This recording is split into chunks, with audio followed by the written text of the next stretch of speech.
पंजाब से कांग्रेस को डबल झटका लगा है और वो झटका इसलिए है कि पंजाब के पूर्व कांग्रेस के अध्यक्ष जो नवजोत सिंह सिद्धू हैं उनको सुप्रीम कोर्ट से एक पुराने केस में 1 साल की सजा हुई है, गैर इरादतन हत्या, उसका लेकर के उनके ऊपर मुकदमा हुआ था। किस्सा 1988 का है और उस समय वो एक मार्केट में गए थे जिसके कारण एक बुजुर्ग से उनके जो सुरक्षाकर्मी हैं उन्होंने मारपीट की थी, जिसके कारण उस बुजुर्ग व्यक्ति की मौत हो गई थी। और उस समय आपको बताऊं मामला कोर्ट में चला, सुप्रीम कोर्ट तक चला, क्योंकि सिद्धू की अपनी हैसियत है और उसके कारण से उन बुजुर्गों ने, आपको बताऊं ये जो है सारा केस लड़ा आज के 14 साल पहले। उनके मामले में मात्र 1000 रुपया का जुर्माना देकर नवजोत सिंह सिद्धू को वहां से छोड़ दिया गया, यानी उनको जेल नहीं जाना पड़ा। कोर्ट के आज्ञा के अनुसार 1000 रुपया पेनल्टी दी और छूट गया। उस फैमिली ने कहा कि हमको न्याय नहीं मिला, हमारे परिवार के जो हैं व्यक्ति उनकी जान गई और जान की कीमत कोर्ट ने जिस तरह से लगाई है, मात्र 1000 रुपए का जुर्माना। नवजोत सिंह सिद्धू जैसे आदमी को क्या फर्क पड़ता है, उसके गार्ड वो खुद फिर इस तरह की घटना करेगा और इससे लेकर वो निराश थे। 14 साल पहले ये जो फैसला आया था इसमें वो संतुष्ट नहीं थे, लेकिन अब समय का पहिया बदला। नवजोत सिंह सिद्धू कांग्रेस के अध्यक्ष जब बने थे उस समय चरणजीत सिंह चन्नी ने यह मुद्दा उठाया था और उसके कारण वो जो परिवार था वो आगे आया और उसने सुप्रीम कोर्ट में रिव्यू पिटीशन लगाई। ये जो गुरनाम सिंह हैं इनका झगड़ा हुआ था और उसके परिवार ने सुप्रीम कोर्ट में जब रिव्यू पिटीशन लगाई कि हमारे फैसले को दोबारा से सुना जाए, सुप्रीम कोर्ट ने सारे तथ्य गवाह सबूत देखने के बाद ये पाया कि वाकई में गुनाह ज्यादा था। यदि किसी व्यक्ति की मौत होती है और उसके सुरक्षाकर्मी पर्सनल गार्ड किसी की पिटाई करते हैं तो आप गाड़ी में मौजूद हैं, इसका मतलब आपकी मौन स्वीकृति है। और इस सब को लेकर के सुप्रीम कोर्ट ने जो फैसला दिया उसमें अब नवजोत सिंह सिद्धू को जेल 1 साल तक रहना पड़ेगा और वो भी सश्रम कारावास, यानी उनको कोई ना कोई जेल के अंदर काम भी करना पड़ेगा और इसमें कोई छूट नहीं है। सुप्रीम कोर्ट ने अपने ऑर्डर में कह दिया, यानी उनको बेल का कोई मामला नहीं है, अब जेल है, क्योंकि सजा पहले भी हो चुकी थी, इसी पे रिव्यू हुआ है। तो 1 साल नवजोत सिंह सिद्धू अब जेल के अंदर बंद रहेंगे। दूसरा झटका पंजाब से सुनील जाखड़ ने दिया है और सुनील जाखड़ पंजाब में कांग्रेस के सीनियर लीडर थे, इसके अलावा वो कांग्रेस के अध्यक्ष भी रहे हैं और अब जब से ये चुनाव हुआ हमने देखा कि वो वहां उनको अलग थलग कर दिया गया।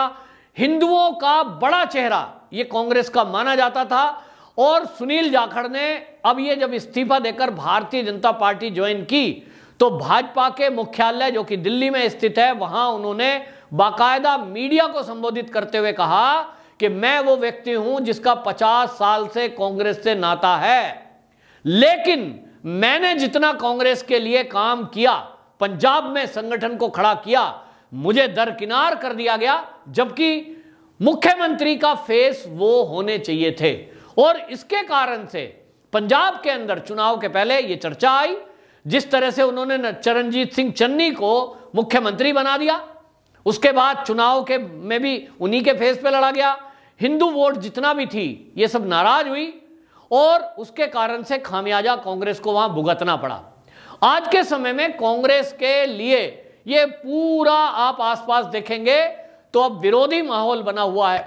जगह जगह से कांग्रेस के नेता कांग्रेस छोड़ करके इधर उधर की पार्टियों में जा रहे हैं। कुछ लोग जो समझदार हैं, जो राष्ट्रवादी सोच के लोग हैं, वो बीजेपी ज्वाइन कर रहे हैं। और इसी तरह बलराम जाखड़ जी का बयान आया है ज्वाइनिंग के टाइम पे, उन्होंने भारतीय जनता पार्टी ज्वाइन करते हुए ये कहा कि देश के मुद्दे पर, देश की रक्षा के मुद्दे पर मैं देख रहा था कि कांग्रेस कहीं ना कहीं ढिलाई बरत रही थी और उसके पिछले जो कारनामे रहे हैं उससे मैं संतुष्ट नहीं था।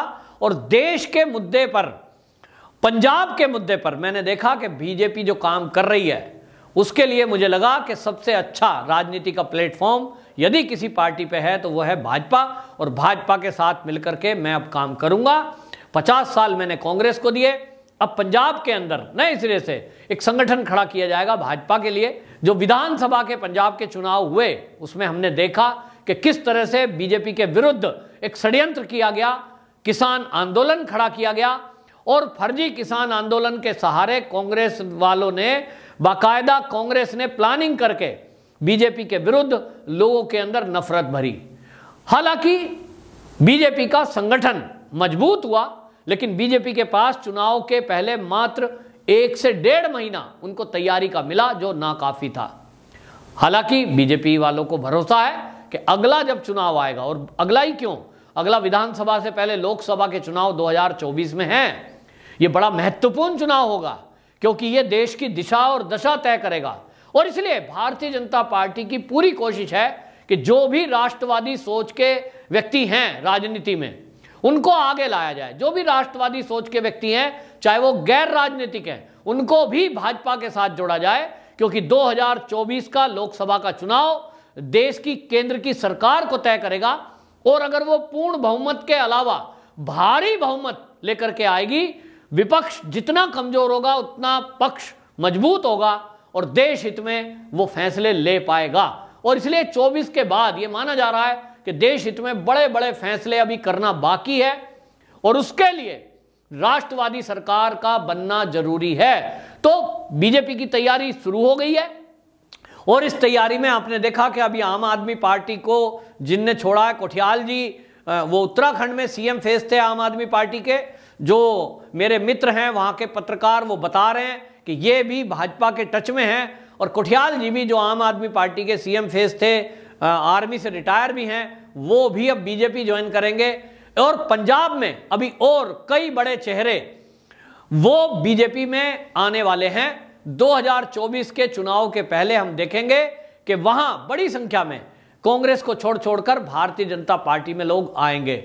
यानी विधानसभा का चुनाव जो अभी पंजाब का हुआ है, भले ही वहां आम आदमी पार्टी की सरकार बन गई है, लेकिन बीजेपी की नजर 2024 के लोकसभा के चुनाव पर है। और जिस तरह का असंतोष पंजाब के अंदर आम आदमी पार्टी के सरकार के बनने के 1 महीने के अंदर अंदर हमें दिख रहा है कि ना वहां बिजली का मुद्दा पूरा है, ना बाकी मुद्दे पूरे हैं, जनता में आक्रोश है। और ये मुद्दे जो है अभी आने वाले दिनों में और धीरे धीरे बढ़ेंगे। तो भारतीय जनता पार्टी पंजाब में एक अच्छा परफॉर्मेंस लोकसभा चुनाव में करना चाहती है, अच्छे लीडरों को तलाश रही है। जो विधानसभा चुनाव हुआ इसमें कई अनुभव बीजेपी के आए हैं, उसके आधार पर लोकसभा चुनाव में भारतीय जनता पार्टी अच्छे लोगों को आगे लाकर और संसद में भेजना चाहती है, ताकि पंजाब की रक्षा सुरक्षा और पंजाब के विकास के लिए काम हो सके। हमने देखा है कि पंजाब वो राज्य है जिसकी सीमा पाकिस्तान से लगती है और आए दिन ड्रोन के जरिए हथियार और नशे का सामान बॉर्डर पार कराया जा रहा है। हमेशा देश विरोधी जो चीन है और पाकिस्तान है और कुछ और लोग हैं जो हमारे भारत के विरोध में षड्यंत्र करते रहते हैं, उनकी हमेशा कोशिश रही है कि यहाँ उग्रवादी पनपते रहें, यहाँ बम धमाके होते रहें। लेकिन 2014 के बाद जब से मोदी सरकार आई है, इन सब चीज़ों पर अंकुश लगा है। कुछ लोग पैसे के लालच में ये देश विरोधी एक्टिविटी करने वालों के साथ शामिल हो जाते हैं, जिसमें राज्य सरकार की भी रोकने में बहुत महत्वपूर्ण भूमिका होती है। और इसीलिए बीजेपी ने पूरी ताकत लगाई थी, लेकिन वही है कि क्योंकि संगठन नहीं है, तैयारी करने का समय कुछ नहीं मिला। षड्यंत्रकारियों ने बहुत पहले से ये षड्यंत्र कर रखे थे। अब वो चाहते हैं कि ज़्यादा से ज़्यादा बीजेपी के सांसद वो पंजाब से जीतकर सदन में आए, ताकि पंजाब के लिए सुरक्षा के लिए और विकास के लिए तेजी से काम हो सके। एक पैरेलल में एक लाइन जब खिंचती है तो उसका लोगों को पता लगता है, छोटी लाइन के बराबर में बड़ी लाइन। तो इस मुद्दे पर ये वाकई में एक बात है। और कांग्रेस को जिस तरह से लोग छोड़कर आ रहे हैं, हार्दिक पटेल का भी बयान आया है, उसने बताया कि राहुल गांधी जब कभी दौरे पर गुजरात में आते थे तो उनके सैंडविच के लिए, क्योंकि वो एक विशेष सैंडविच खाते हैं, उसके अलावा वो कोई सैंडविच या नहीं खाते, तो उनको वो वाला सैंडविच चाहिए जिसके अंदर मीट भरा हुआ हो। तो कहाँ मिलेगा?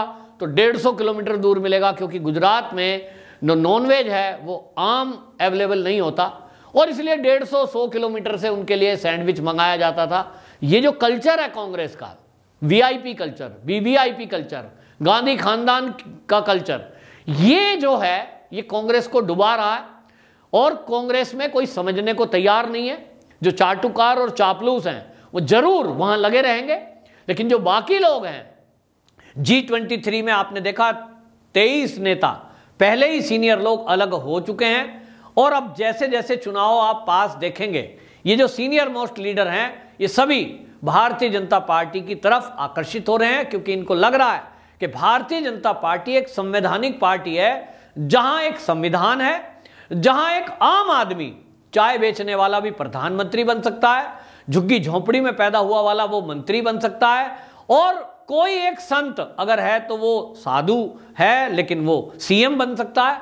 तो उस पार्टी में अभी हेमंत बिश्व शर्मा को जिस तरह से सीएम बनाया, उसके बाद त्रिपुरा में जिस तरह से उन्होंने पूर्व कांग्रेसी को ही फिर से सीएम बनाया, ये बीजेपी की तरफ से एक मैसेज है कि यहां अच्छे लोगों का, राष्ट्रवादी लोगों का स्वागत है और हम उनको सीएम या पीएम भी बना सकते हैं। तो पीएम तो मोदी जी ही रहेंगे 24 के चुनाव में, लेकिन जो राष्ट्रवादी सोच रखने वाले लीडर हैं देश के अंदर, वो किसी भी पार्टी में हो, भारतीय जनता पार्टी उनको तत्काल अपने पास बुलाती है और शामिल करके उनकी शक्ति का, दिमाग का, अनुभव का प्रयोग करके देश हित में काम में लाती है। निश्चित रूप से कांग्रेस को यह बड़ा झटका है और भारतीय जनता पार्टी को जाखड़ का शामिल होना ये वाकई में एक संजीवनी का काम करेगा।